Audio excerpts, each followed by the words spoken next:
impressive performance by your team tonight, especially in the first half. Just talk about the way your kids came to play and took care of business in that first 24 minutes. You know, I told the kids tonight that we got to be careful with Varina. They still are Varina, regardless of the situation, regardless of them being 2 and 3. And I knew that we had to come out fast and stay on them. And I talked to the kids just about endurance and just don't take your foot off the pedal. And that's what we were basically trying to do. Try to keep things rolling and continue just to try to score as much as we could. I noticed you got the quarterback involved, Luman was involved, got a lot of receivers involved. I know you've done it that way all year, but it was really noticeable the way you got the ball spread around, a lot of guys involved offensively. We're fortunate and blessed this year to be able to have as many athletes at a high school. And we got to get the playmakers the ball. And when you have a quarterback like Rashard, and then of course a running back like Luman and the rest of the receivers we have to do things, different things to get the ball to them. And tonight was just another facet of showing that we actually run Rashard.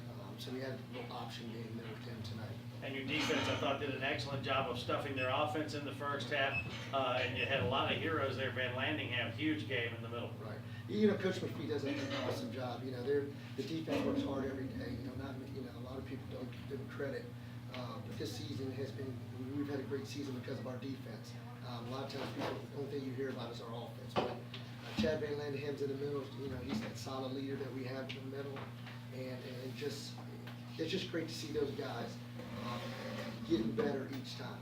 I think tonight I told the kids we got to win in 3 facets: special teams, offense, and defense. I felt like that we were able to accomplish that, but we still have a lot to do to try to get better. You crowded them on the line of scrimmage, and you matched up almost across the board. Played a lot of cover 0. Safety had a big game. Right. The philosophy of attacking like that, where does that fit all together? Because it really does fit your offense. Because I'll tell you, I enjoyed watching the pace of your offense today. I enjoyed seeing some of your offensive linemen chase plays and things like that. It shows a lot of hustle, and not everybody does it that way. Yes, sir. So you've got the pace going on offense. Is that part of the deal? I know Coach McPhee always has pressured the football. Right. I know he's always relied on a lot of athleticism in the secondary. Right. But is that the way it's a nice fit? It is. It is. I think the hardest part about us is that we have to go against the defense. The offense, first team goes against the first team defense. We're fortunate to be able to platoon. And defensively, like I said, we're blessed to be able to have some athletes back there. So with that being said, we can lock up and man a little bit and put a little bit more pressure. I think you heard it. I think you said it in the beginning, but I think it needs to underscore, because I felt like the longer they stayed in the game, the better they were going to be, because the kids were wondering if they were, going to belong. Right. Talk a little bit about, did you change your game plan at all? Did you run more inside? Your pass-run ratio is about the same, considering the score. Right. But was any thought of maybe just, especially if you had good field position, you started on their half of the field the first 3 possessions? Just talk about that, just getting out in front of them. We felt like that, with anybody, we got to try to take care of the inside. Everybody throw the ball, and we do, and with the many sets that we have, but we want to establish the run. And we feel like that we got probably one of the best backs in the region.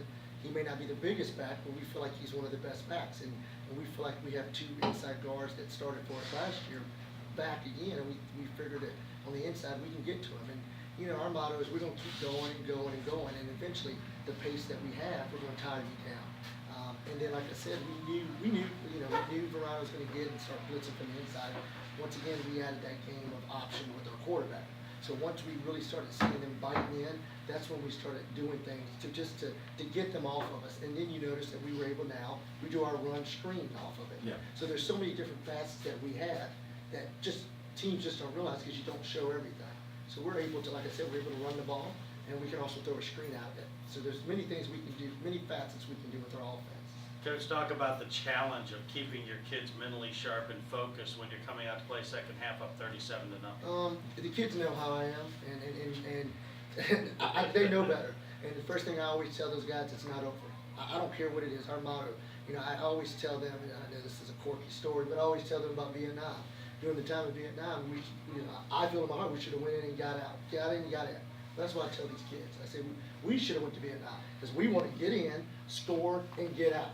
So our motto is, let's get in there, score, and get out of there as quick as possible. And I told them at half, I said, guys, it's not over. Let's do the same thing we did in the first half. Let's go score, get in, and get out. And it helped tonight. I'm sorry. No, go ahead, I wanted to ask you, but let me, Yes, go ahead. I wanted to ask you about your special teams, because, your kicker obviously had missed a kick all year. Right. That's just such a huge thing. Radke has a lot going for him. Mhm. And is he the kickoff guy too? He is also the He- kickoff guy. and just what a weapon that is, that Right. you're forcing every team to go 80 yards Right. every time they get the ball. You know, I'm gonna be honest with you. He is the key reason why we're successful this year. I'm gonna be honest with you, because we know in every game he can kick it in the end zone. We know that we can put him in any spot out there and we can kick a field goal. And I feel like we have the best punter. So we're kind of doing well with two different kids that can do two different things. And he helps us out. And then we're able to get our athletes out there on the kickoff team, and they get excited. So we just get everybody excited to be part of just the different facets of what we have. I was struck by how close physically Rashard Harris and Malik White are. Right. So I speculated after watching Rashard Harris run your offense, and you know, Varina completely on his first touchdown, y'all's second touchdown. Varina had that defended. Right. He made three guys miss Right. on the perimeter and went in and scored. But I'm struck by his fundamentals and the little intangibles. Right. He makes a fast offense look easy. Right. Is that how you won the job? Yeah, it is, and he could, and, you know, and he could make throws that that Malik wasn't able to make. Now, don't get me wrong, Malik is an awesome quarterback, and Malik is just as good as Rashard. Oh, he came in. He came in a couple times, and we didn't realize he was in there. We felt like that. We felt like I said, 20-20, Rashard can do amazing things. When we get inside that 20, it's the Malik show, because Malik just does so much. He's a quarterback who looks like a fullback, and he wants to pound the ball. And the energy that those two have. I mean, those two are good friends, not only on the field, but off the field. They sit and watch film together. They help each other out. Malik's the older one. He's the senior. And he sits there and still works with Rashard and works on different things with him to help him out. I mean, they have a brotherhood that is amazing. There's no jealousy about anything. They both know their role. And that's good when you have a situation like that, when everyone's buying into what we're doing. It's taken a long time. But the last couple of years, the kids believe and they realize that it's us out here. It's us against everybody else, and we have to prove a point. Grade your team tonight. Hard to do without the film, I know. No, 86.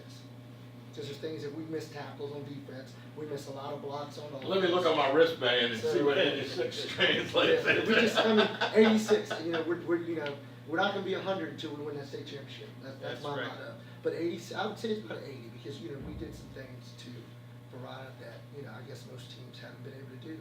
We went at them physically. It was a physical. We went at them and we wanted to try to pound them.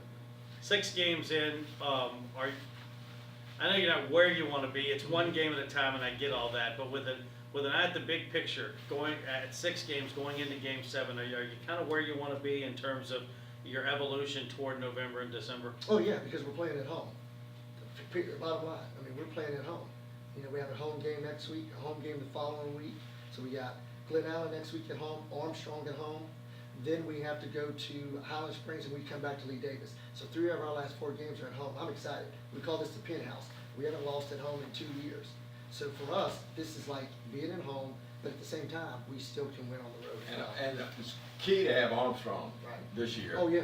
Because that makes Go Murner Armstrong, Field look like a yes. palace. He is, yes. I can make a Hopewell Yes. Stadium Oh, my reference gosh, with you. yeah. Yes, it does. I mean, like I said, we love being in front of our fans. We just like being out here, and we're just excited, and it's good to see these kids love the game of football. So we're just happy. Well, we were happy to be here, and congratulations. We appreciate your time, and keep up the great work and the great play. Thank you very much. That's Roscoe Johnson, the victorious coach of the Atlee Raiders. We'll take another timeout, And we'll be back with more post game on Sports Radio 910. Sorry.